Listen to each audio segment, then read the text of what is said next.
So I want to show you these little uh, shower hooks, suction cup hooks. We've had ours up for 9, 10 months. This was an extra one we aren't using, but I'm going to show you how it goes up.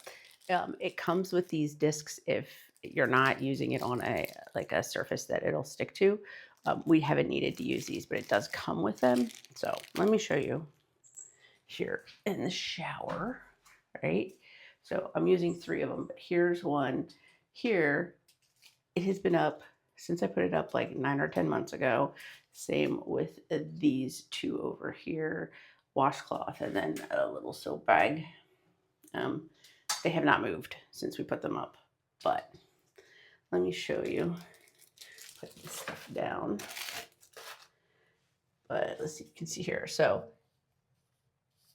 you're just gonna stick it to the wall and screw this like so till the suction cup sticks.